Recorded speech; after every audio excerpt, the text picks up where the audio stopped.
On est aujourd'hui ici à Grenoble, donc dans le cadre d'une manifestation qui s'appelle le Printemps du climat, organisée par l'association Prévention Maïf.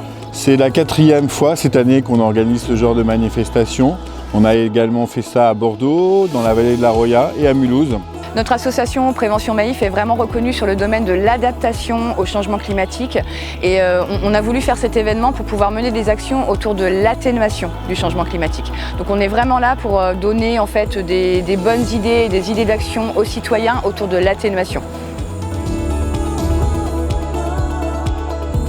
L'objectif pour nous, c'était de réunir sur un même lieu des associations qui œuvrent pour le climat en général, que ce soit dans le domaine de l'adaptation ou de l'atténuation. Et de les connecter en fait aux habitants des territoires et permettre aux habitants en fait de trouver des actions qui leur plaisent, dans lesquelles ils puissent s'engager, que ce soit à court ou long terme, et qu'ils puissent agir en faveur de l'environnement et du climat.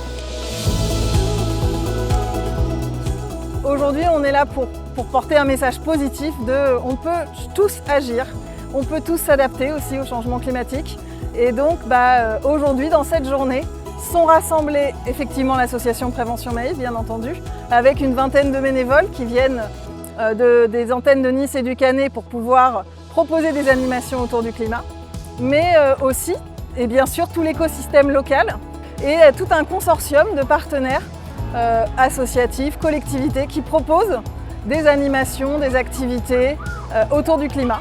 Il y a du monde, il y a des gens, l'idée c'est de donner envie d'agir. Ce matin, il y avait un chantier participatif dans lequel une centaine de personnes ont pu déblayer une ruine pour pouvoir rendre les terrains propres pour être végétalisés à l'automne prochain.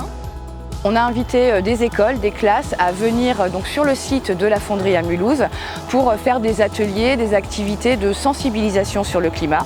Donc ils ont pu découvrir des activités pour comprendre un peu la consommation d'énergie. Ils ont pu créer des tote bags par exemple avec des vêtements de seconde main. Et ils sont repartis en fait dans leur classe avec tout un tas d'idées à mettre en œuvre avec soit leurs professeurs, soit en rentrant chez eux. On trouve des activités autour des végétaux, autour de la biodiversité, autour de fabriquer un papier ensemencé avec des semences paysannes, avec bien entendu plusieurs ateliers par l'association Prévention Maïf, autour des gestes qui sauvent, autour de la mobilité douce, autour du sport éco-responsable. Le point commun de tous ces ateliers, c'est vraiment donner envie aux gens d'agir. L'idée de ces 4 printemps du climat, c'est vraiment d'aller voir ce qui se passe dans les villes quand on organise ce type d'événement pour pouvoir construire en fait le concept de l'événement et l'améliorer au fil des années. Donc on se rend compte en fait c'est qu'il faut être plus proche des habitants. En 2024, c'était plutôt sous forme d'expérimentation.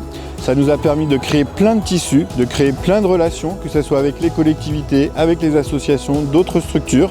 Et on espère véritablement que grâce à ces expériences-là, l'an prochain, en 2025, on puisse renouveler l'exercice, mais peut-être sous des formats un peu différents, en ayant appris effectivement de ces 4 dates de 2024.